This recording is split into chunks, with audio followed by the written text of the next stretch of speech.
It genuinely baffles me when I see that most people don't know how to fucking train. Like, social media, I really thought about this, skews your view on reality so much. You think everyone's got their nutrition dialed, everyone's got their training dialed because there's set few people on social media that are going viral, do, and it's got so many likes that people must find it relatable, and everyone's locked in, and you're a chud. And the truth is when people find things relatable to like, I've noticed this about myself a lot, it was usually a one time thing. That you have one moment here, one moment there where you were really locked in for like a week.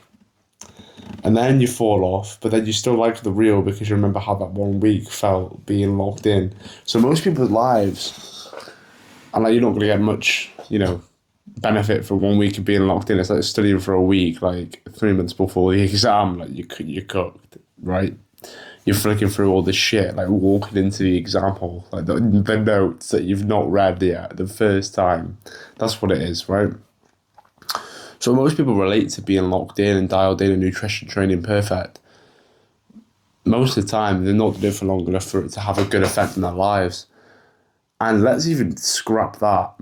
More people than that don't even know how to be locked in, how to be dialed, how to train properly, if you're training hard enough.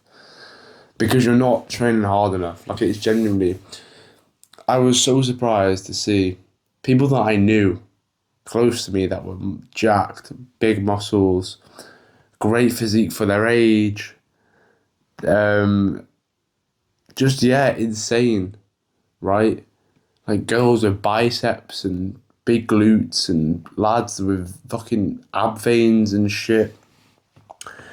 And they still don't train like anywhere near hard enough or well enough or with any sort of sense, any idea. Like that genuinely baffled me. And you don't want to like rely on your like genetics to get to a certain point because they might be fucking shit. Like they just might be like something you can't control. Like you're gonna turn around and then say, yeah, but they got to that point by training that way, so clearly it must work. Well, not really, because you'd be surprised how minimal you have to do to actually grow muscle. Like the way you grow muscle is causing like a muscle growth signal. I don't want to get too sciencey on you because you've probably got enough exams to worry about in a minute. A muscle growth signal, and the more shit you do, like train hard, eat well, etc., the bigger that signal becomes. And if you do nothing, your muscle goes into something called muscle protein synthesis breakdown, which is a signal to break down muscle, right? So basically, you want the signal of muscle growth to be so high that it overcomes the signal of muscle growth breakdown, so you build muscle. But that amount of effort to achieve that is actually really easy. Like you have to like weight train like once a week, doing barely like literally just lift a weight in a certain way and proportion that targets a specific muscle, which is basically any movement, and you'll start to build muscle. You need to eat enough food, not have a deficiency, and you'll build muscle.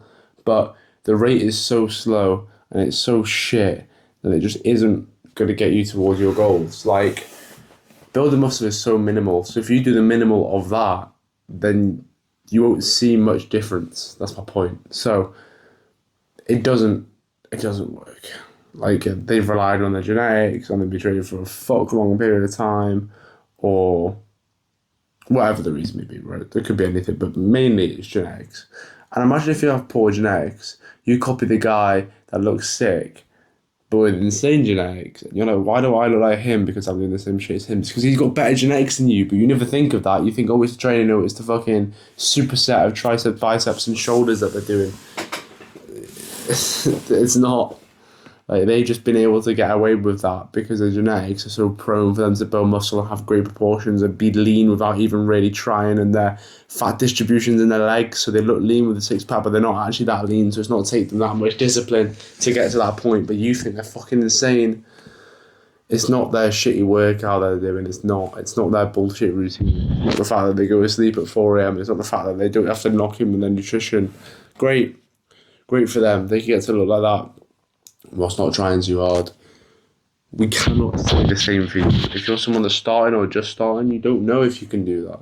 And there's no point building that hope up, building that promise to yourself, yes, if I do it this way, if I train this way, I will get the results that he has, because you don't know. You might do. You might have really good genetics as well, but chances are you probably don't.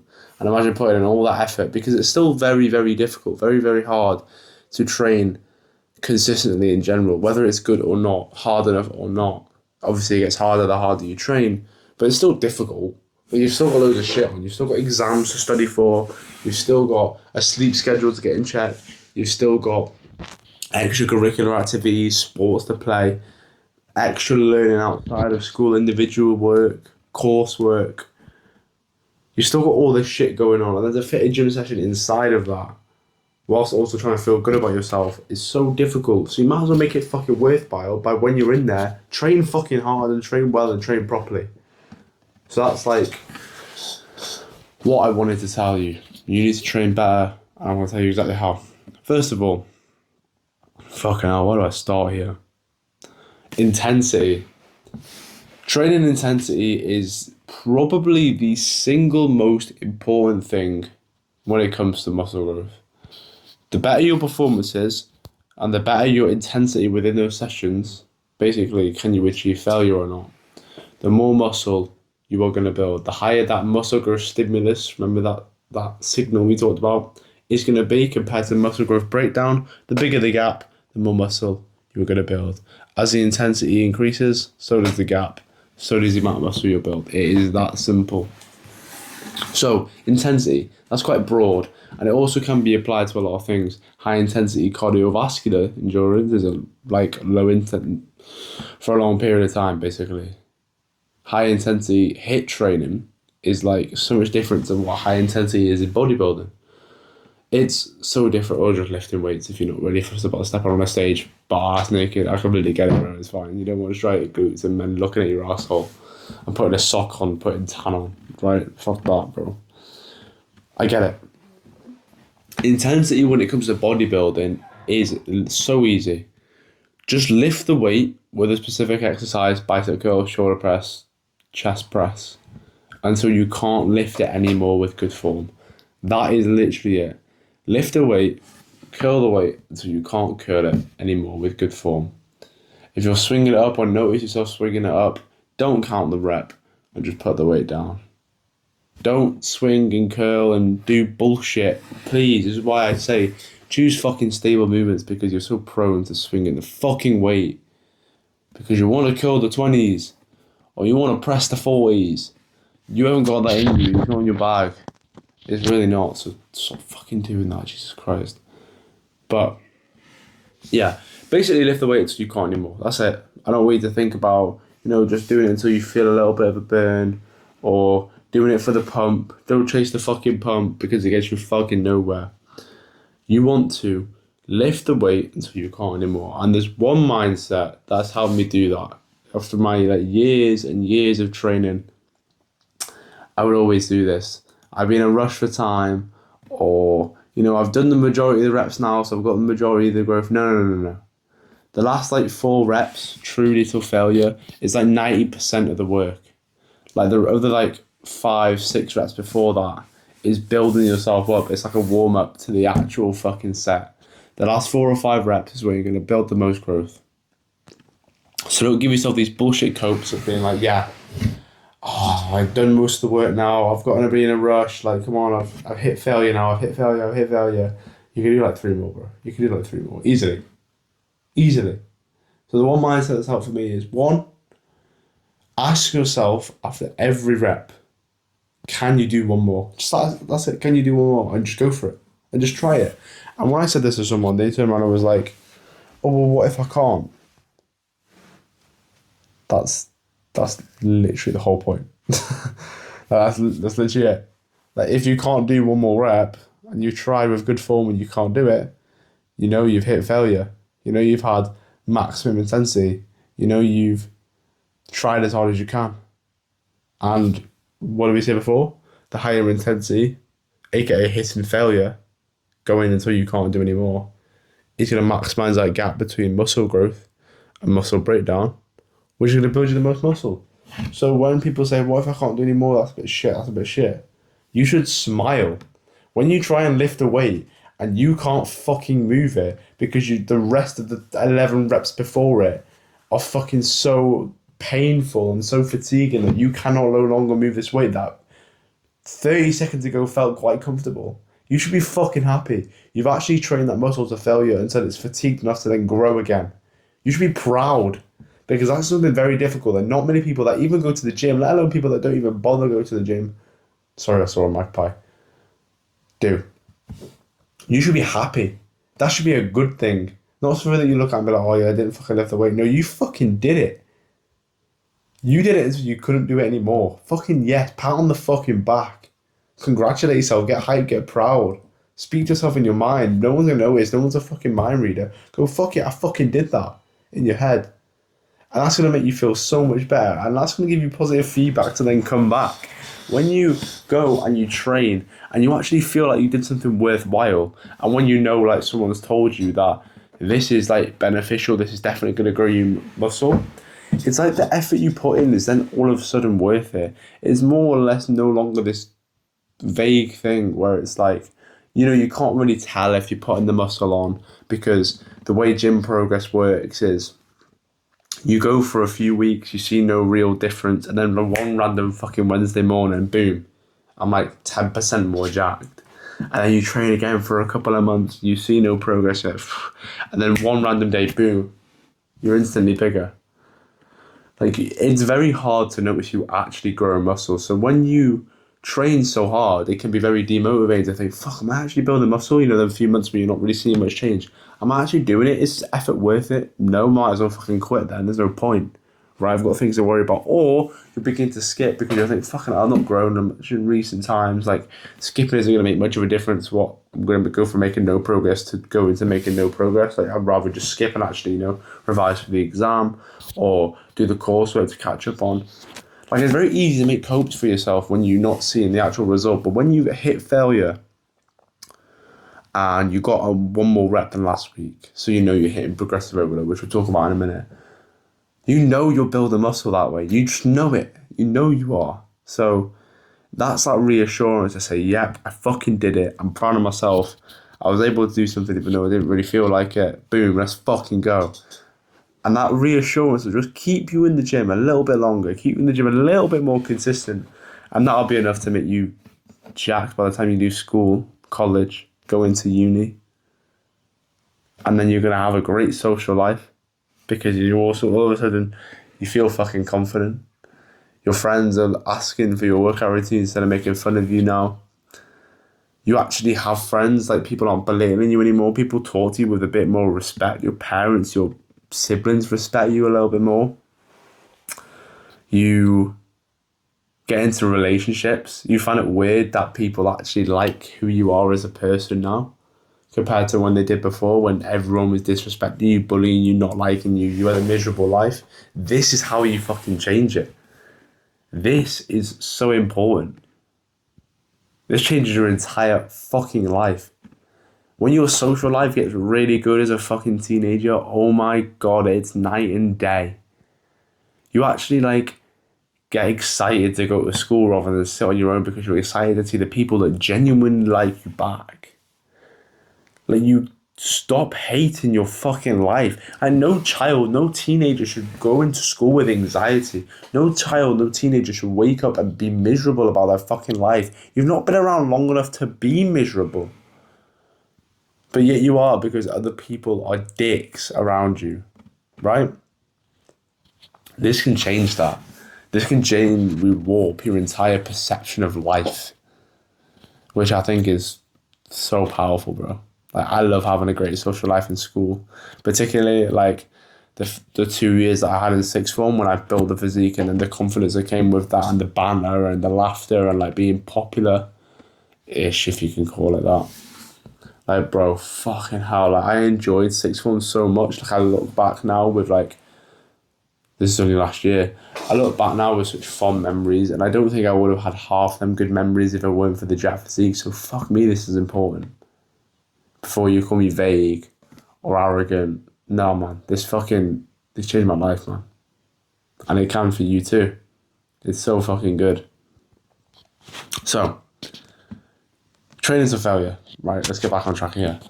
Yes, if you can't do any more, it's fucking good, basically. It's good. That's the whole point. That's the objective. You want to get to the point when you can't do any more. But ask yourself, can you do one more? Can you do one more? Throughout the whole thing. And the other thing that helped me achieve failure a lot was actually my arousal level. Now, because you're 14, 15, you've heard the word arousal, and I'm going, oh, arousal, he's getting a fucking boner. I hope you can't see. Fuck. No, obviously not. Arousal is basically like your motivation. Like, are you up for it? There's like a phrase, like, I used to play football, Sunday League a lot, and like, they would say this phrase a lot. Like, are you up for it? Like, don't pull out of the tackle. Like, you're going to hurt yourself. Are you up for it? Are you hyped? Are you like ready to go? Are you in like war mode essentially? Are you up for it? Are you high arousal? That's basically what that means, right? So, the more motivated you are, the more driven, the more like hype, you know, like, let's fucking go, I'm going to fucking lift this weight. That type of energy you have, the higher your intensity your workout's going to be. When you are lifting, I'm pretty sure if you've lifted already, you would notice this. You do get thoughts like in your mind sometimes. Sometimes you're in flow state and you're hitting failure, and then moments are fucking awesome. But sometimes you're like, shit, fucking hell, this weight feels heavy. Fuck, I can't be arsed lifting this weight. This is so fucking painful, especially on leg day, right? When you have high arousal, them thoughts turn into like, fuck yeah, I fucking got this weight. This weight's moving. I need 2 more. I need 3 more. Let's go. One more than last time. I need to go. And the higher arousal you are, the more reps you're going to get. You're going to go from like mid arousal, like half, like, yeah, I'm out for a half. I can't really be fucked. Like, if it gets painful, I'll probably stop. And you get like 8 reps. So fuck yeah, I'm fucking up for it. Let's fucking train, like Tom Platz kind of like level. And you're going to get 10 or 11 reps. Like, the difference in how you fucking feel, the difference in like your arousal in your brain, how up for it you are, is literally like 3 or 4 reps minimum. Bro, I'll give you a quick little story. So I train with a friend, right? So I used to play football with this lad, and he's always like, his genetics are fucking nuts, right? So like, he barely trains and he looks fucking sick. Like, he just does. Right? But he wanted to get back into lifting. And I was like, fuck's sake, you're going to mug the shit out of me in like a year, but fine. All right, fine. I'll teach you how to train. Your bow loads of muscle, great.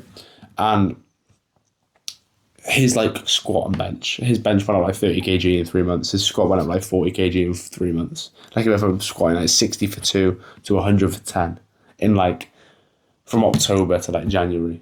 Right? It's insane. Like, when you train properly, the progress you can make is actually genuinely nuts.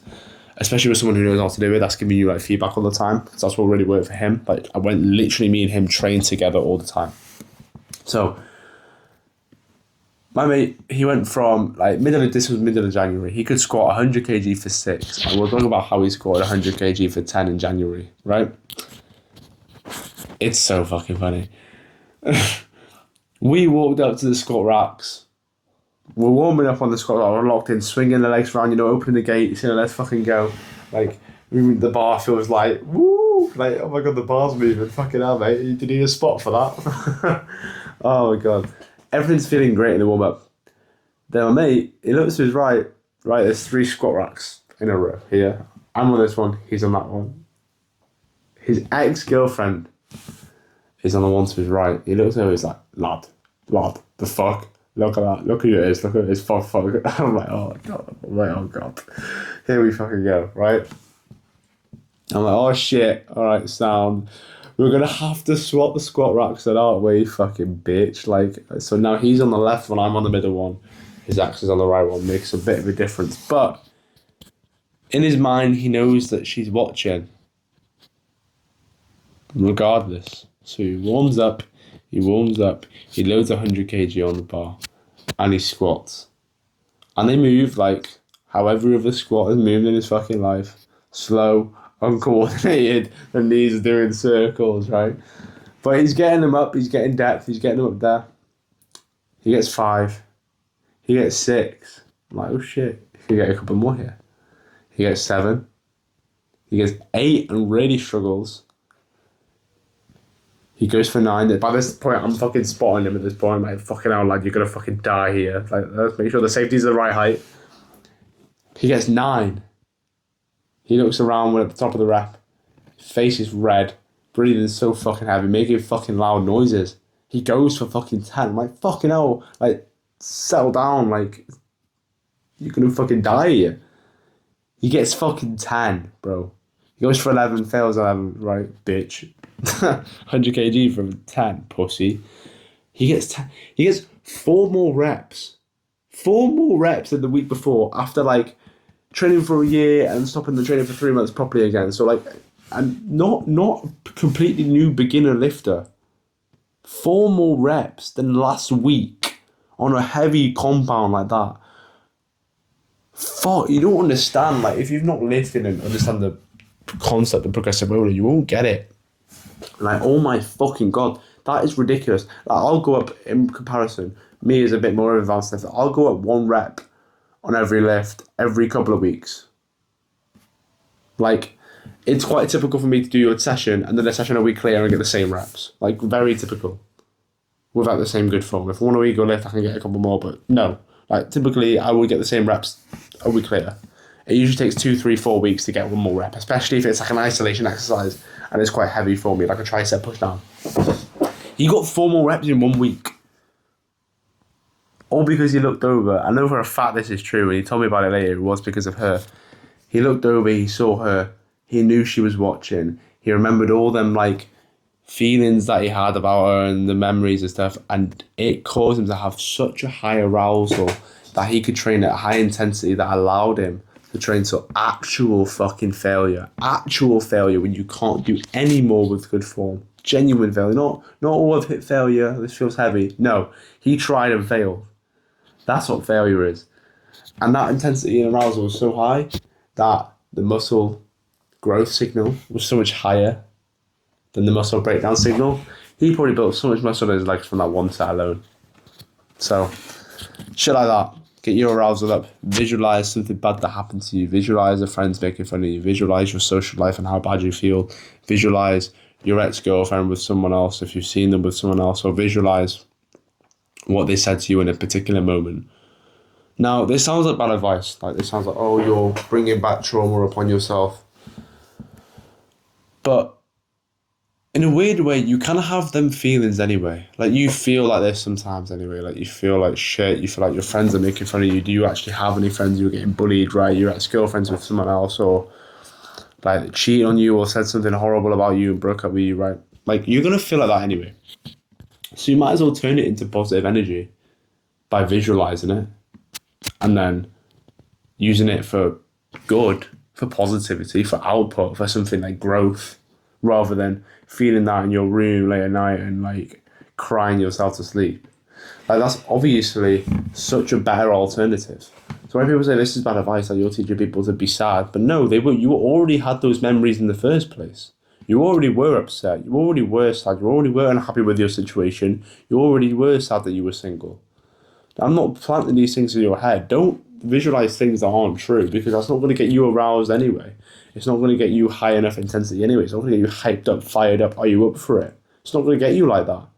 The only way that you're going to be able to be and achieve that state of mind is by using situations that are genuinely real, happened and personal to you. Like, I wouldn't turn around now and be like, oh yeah, fucking my bloody girlfriend's cheating on me. No, because one, I don't have a girlfriend at the moment. So it's like, well, that possibility isn't even possible, right? And two, like, that's never happened to me. So I don't even relate to that feeling. Like, a girlfriend that I've had, like the people that I've spoken to in the past, they've never cheated on me. That I know of. So, like, that feeling doesn't relate to me, so it wouldn't get me fired up. Certain feelings do, certain feelings don't. Right? Like a best friend getting with an ex-girlfriend like a week later. Now that will get me fired up, because that is a situation that I've been through. Probably was branch swinging from her, dirty scumbag from him, but that would get me fired up because that's a situation that I relate to. Imagining me seeing them two in the car literally a couple of days after we broke up and my friends laughing at me about it, visualising that sort of stuff. That would get me hyped up. Not her cheating on me, because she never did. So it needs to be things that are real, things that have happened to you where you can genuinely feel the emotions, authentic. We've all got them. You just need to use them for good. And then you'll actually have a high enough intensity arousal to grow some fucking muscle. And you're actually using like bad experiences for good. Like you get like a lot of growth out of this. So I think it's the only option. What other option have you got? Sit in home and cry about it and eat fucking digestives and prove their point? You might as well get back at them. You might as well look sick. My ex actually said to one of my friends, because my friends are work with my ex. Weird, I know. She said once that like, oh, it does annoy me that he's gotten bigger and more attractive. And that feeling is great. And you're getting back at someone because you're doing good habits and you're making them jealous. And that's like another motivating factor. So it's pretty fucking fun. It's pretty good to use that to your advantage. So basically, train hard. But then, like, you can train hard, but how do you actually train? How do you actually go about? How do you structure it? What do you do when you're there? How many reps do you know to do? How many sets do you know to do? Right? And this is the biggest thing that I see. Most people are like, yeah, I need to get 3 sets of 8, 3 sets of 8, 3 sets of 8, like a fixed number. And like the particular amount of sets or the particular number isn't really the problem. It's the fact that it's always fixed. Like you're going for one number, like 8 or 10 or 12. No more, no less. The problem with that is you don't actually know what weight is perfect for that number.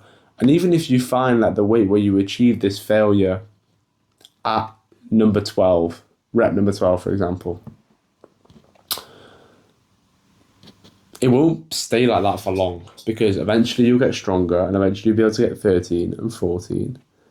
And then the next weight up is like you can get 8. So it's like, fuck, what do I actually do? Do I keep on the lower weight for like, even though it's less intensity for longer until I can get that higher weight for that amount of reps? What do I fucking do? You just scrap the single number bullshit. You work in something called a rep range. So a rep range, instead of aiming for like 8 reps exactly, you will aim for a range of reps like 6 to 10 or 8 to 12 or 5 to 10. Right? Now the particular rep range that you choose does not matter. The amount of reps that you do doesn't matter. As long as you're achieving failure with good form, with a really high intensity, it doesn't matter. So pick one, whatever one you want to do. Now for me, I use 5 to 9, 5 to 10, anywhere that rep range, because anything higher, more coping mechanisms you will feel. When you use lighter weights for more reps, it tones the muscle, bro. No. It will feel harder in a way. You have to do more, so it takes more time. And then also the more reps you do with a lighter weight, the more of a burning feel you'll get. I particularly noticed this. It'll actually burn and hurt way much more, which actually isn't an indicator of muscle growth at all. Like muscle burn doesn't correlate into muscle growth. All it does is just make it harder, makes it longer for you to achieve that failure point and more chances for you to quit. That's how I see it. So I would use a rep range like 5 to 9, 5 to 10, because that's a sweet spot. Not too little that like you're having to use poor form to get the weight up, and you'll have to obviously learn good form and use stable exercises and stuff like that. So not like 4 to 6 reps, but not too high that it's burning. It gives yourself chances to cope and like quit the movement. That's basically my sweet spot. 5 to 10, 5 to 9. Now, some exercises, you're still gonna, go through this period where the weight's really heavy for the 5 to 9, 5 to 10 rep range, like a lat raise, for example, because the weight is so light, because the muscle is so small, light weights are going to feel heavy in that plane of motion. So maybe for lat raises and rear delt flies and what are the forearm curls, maybe just go a little bit higher, go into that 8 to 12 rep range. So then like the weight is less heavy, so you can actually focus on the form, and the same thing again of like the weight's not too heavy for you to then use bad form, right? So it don't have to be the same for every movement, but a rough guideline for most exercises, 5 to 10, 5 to 9, 5 to 10. For exercises that you're using like lighter weights, so like raises, rear delt flies, 8 to 12. That's the general rule for you. Just do them, fine. And then you have to pick a weight where you achieve failure within this range. Anywhere within this range is fine. So let's say you're sitting down on the chest press machine, you pick like 66 kg. I know chest press loading plates are weird. Or you pick 2 plates if it's plate loaded, and you press. And you just have the mindset of let's get one more. Don't even think about the reps. When you're first starting, You're just trying to figure it out. You're trying to fuck around and figure it out. Now, if it feels insanely light, obviously then up the weight, or insanely heavy, obviously lower the weight. Like gauges here, but if you are pressing them and you think, you know what, I don't actually know how many reps I'm going to get here. Let's just see. And go until you can't do any more. And just fuck around. Just fuck around until you find the weight where like, fuck, I fail within my rep range. So let's say you load it, you put 2 plates on the chest press machine, you're pressing. You're getting 5, you're getting 6. And your rep range is 5 to 10. You keep pressing, you keep pressing, you keep pressing. You get to 10, you're like, shit, probably could do like 2 more. Right, let's up the weight. Then for next time, you know that it's like 2.5 plates. And then you press as hard as you can. You get 7, you go back up, you're trying, but you can't get it, you get 7. Boom. That weight, the 71, 72, 2.5 plates that you chose, is now your weight that you use. You've hit 7 reps on the chest press machine or any exercise, every exercise, right? It's going to be different for all of them, obviously, but like you fuck around and find out the right weight for every exercise that you do. Boom. You know that if you load 2.5 plates on your chest machine, that you get 7 reps as hard as possibly can. And then you find that for every other exercise. What weight do you use to get in that rep range until failure, until you can't do any more? Because there's going to be a number, right? And then once you find this number, you will just now go back the week later when it's a push session again, when you're hitting chest again, and you just want to beat that number. You put 2.5 plates on, you got 7 last week, right, let's go. Press. Can you get 8 this week with good form? Can you get more than 7? Can you get 9? Right? Don't just up it by 1. Let's see how many you can get. Can you get 1, 2, 3 more reps than usual? Now, 2 or 3 reps in every week is very unusual, but it's not happens every blue moon, right? So just go for it. Can you get 1 more? Comes back to the mindset. Can you get 1 more? Can you get 1 more? And try and beat your score from the week before. That's it. It's really that simple. Once you've found the weight and the rep range for you, as long as you're lifting with good form, it's really easy. You just try and beat the score from the week before. That's it. Beat the score from the week before. And if you're achieving this on a regular basis, every 1 week, 2 weeks, 3 weeks, as you get more advanced, by the way, like the rate of progression will slow down. So basically how quick you will get that 1 more, you will beat the score, will begin to slow down just because you have more muscle, the weights get heavier, it becomes harder to progressively overload. That's when you hear people talk about, yeah, progressive overload, bro, this is what it is. Beating your score from the week before, that's exactly what progressive overload is. And the reason why this is so important is because, you know, we talked about how like muscle hitting failure is like the way you achieve muscle growth compared to muscle breakdown, and the bigger the gap, the bigger the muscle growth, right? Progressive overload is kind of like the indicator that tells you that you're doing it. You know, like how I talk about, you feel kind of demotivated because you don't know if you're building muscle because the results lag and you don't see it all the time. And this is how you tell. If you are on a consistent basis, every 1, 2, 3, 4 weeks, going up about a rep on the weight that you've chosen, you build the muscle. Because strength and muscle are correlated. Most people like to say they're not. They fucking are. Because powerlifting, and for some reason, like weight classes confuse people. Like 66 kg people can lift more than like a fat 100 kg person. Well, yeah, because they've got more muscle mass. Fucking idiot, right?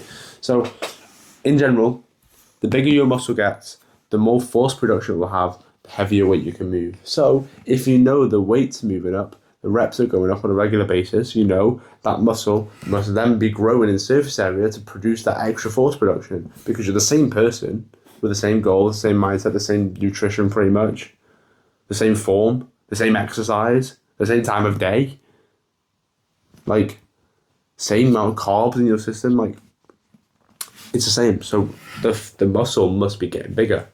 So that's how you know that you're doing it well. That's the reassuring factor. That's the key to make you not wanting to quit.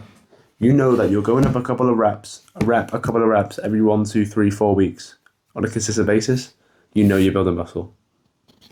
It's that simple. But there's a key question.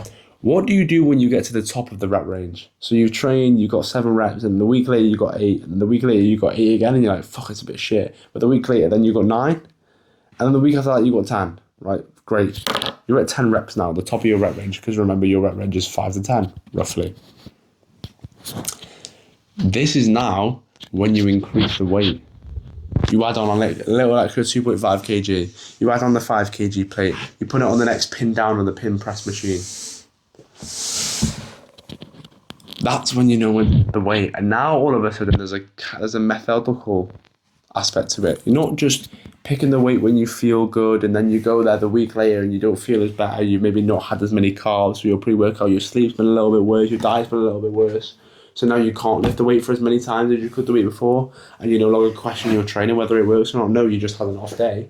No. You know when to up the weight. Let's say you get 2.5 plates on that chest press machine with 10 reps. You achieve 10, fucking awesome, top of the rep range. Now, the week later, you come back. Instead of putting 2.5 plates on, you put 3 on. And now you can only get 6 reps until failure. Now you're back at the bottom of the rep range, and the whole cycle just repeats again. Try and get 7, try and get 8, try and get 9, try and get 10. You hit 10, up the weight. Oh, now you can only do 6. 7, 8, 9, 10, up the weight 6. 7, 8, 9, 10, up the weight 6. 7, 8, 9, 10. And that is literally it. That is how simple building muscle and bodybuilding can be, lifting weights. That's it. Train till failure, within your rep range. When you're at the top of your rep range, up the weight. And a little key bonus as well is, when it comes to exercise selection, choosing your exercises, pick stable ones. Try and stay away from compounds like bench, squat, deadlift.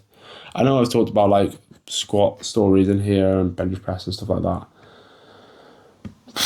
But to be honest, like if you want to do it for fun, by all means, go and do it for fun every now and then. But just know like you're not going to really build much muscle from it in comparison to like a machine chest press. And the reason is because machines are particularly a lot more stable, or exercises like flat dumbbell press are more stable.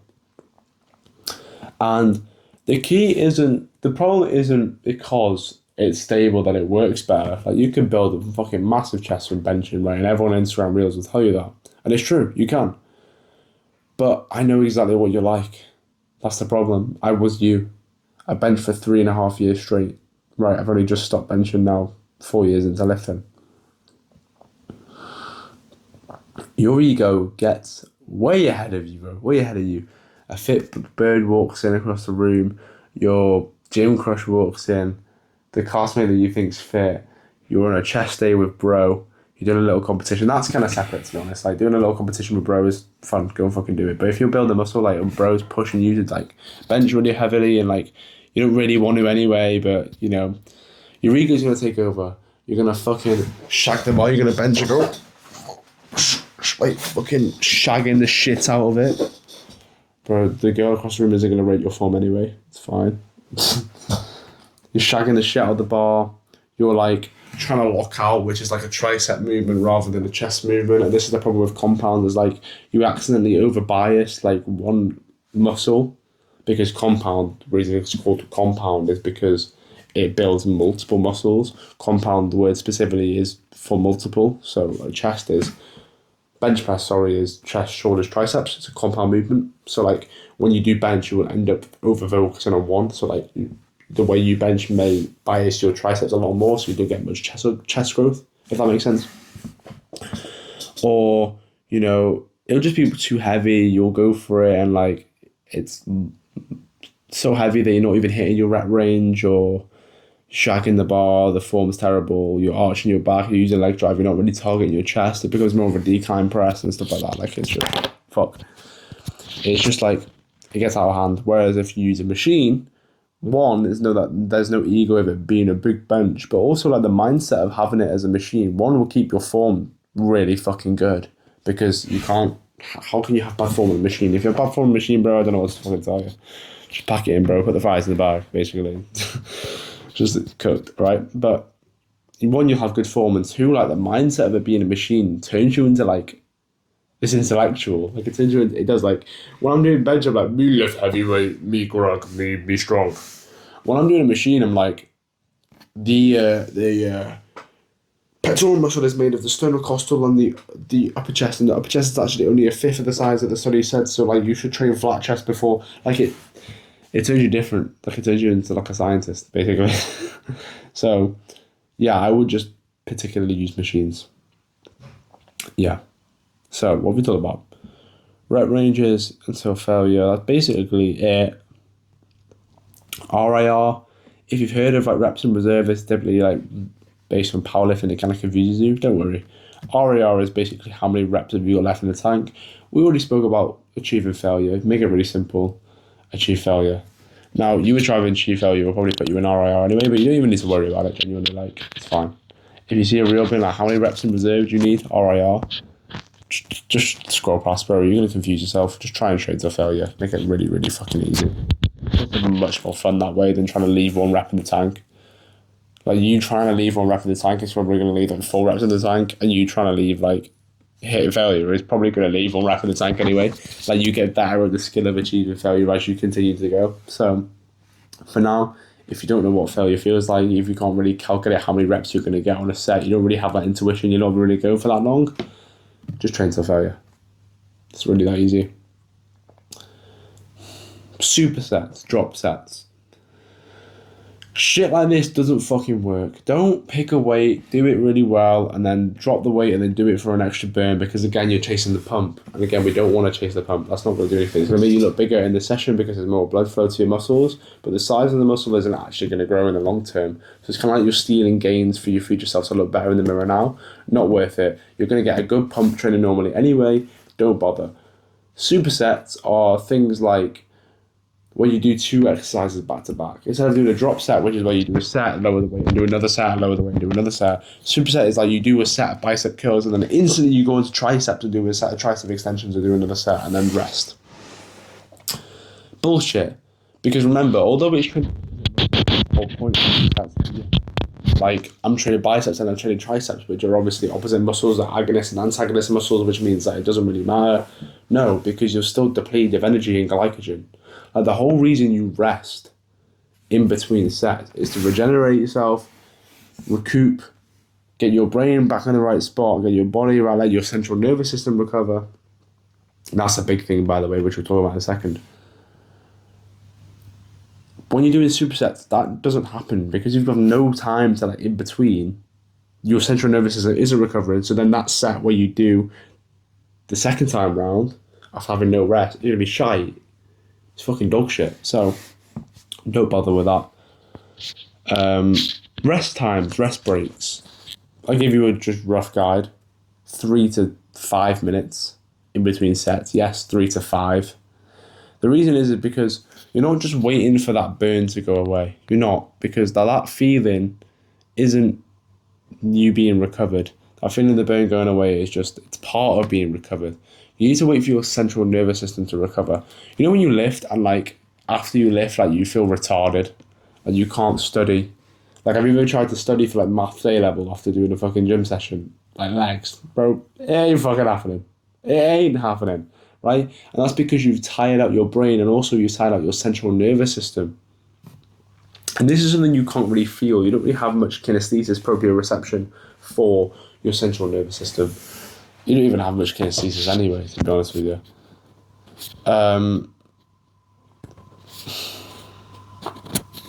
So that's why you need to rest that long, because you can't feel your central nervous system being recovered. Just resting that 3 to 5 minutes is going to definitely allow that central nervous system to recover. Then when you do your second set, boom, it's calm. Like you're going to have a well enough rest to go again. How many sets you should do? 2. Like it doesn't really matter, but like volume wise and how many exercises you're going to do and the frequency you're going to do 2. Just do 2. It's really that simple. You can do 3 if you want, it's fine. Also that second set, let's say your first set, you got 6 reps. You're right at the bottom of your rep range for your first set. If you then do your second set, obviously because you're a bit tired and a bit fatigued, you're going to get less reps, and then all of a sudden you're out of your rep range. What I would do there is lower the weight just for your second set. Treat it like a separate exercise, right? So let's say you're doing like a 60 kg leg extension and you get 6. Your rep range is 6 to 10.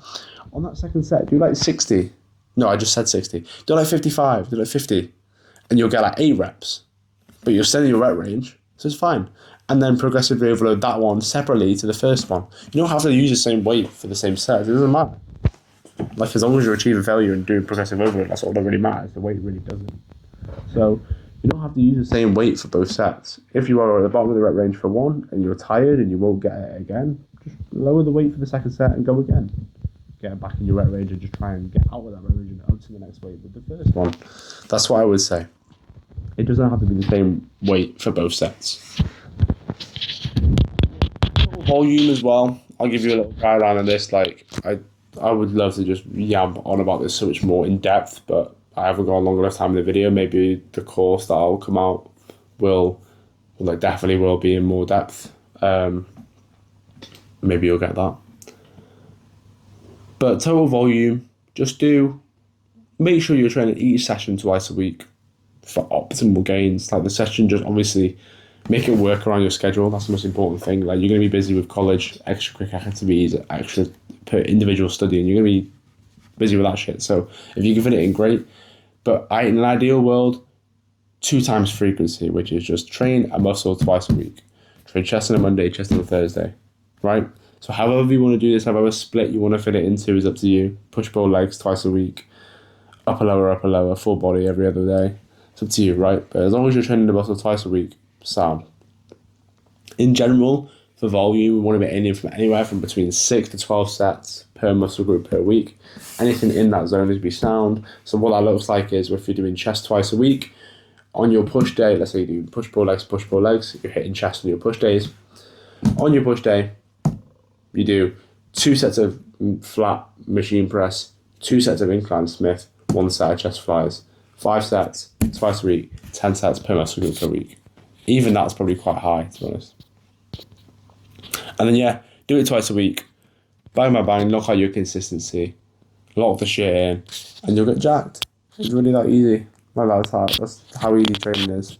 Train muscle group twice a week, 10 sets per muscle group per week, 6 to 12, anywhere between that.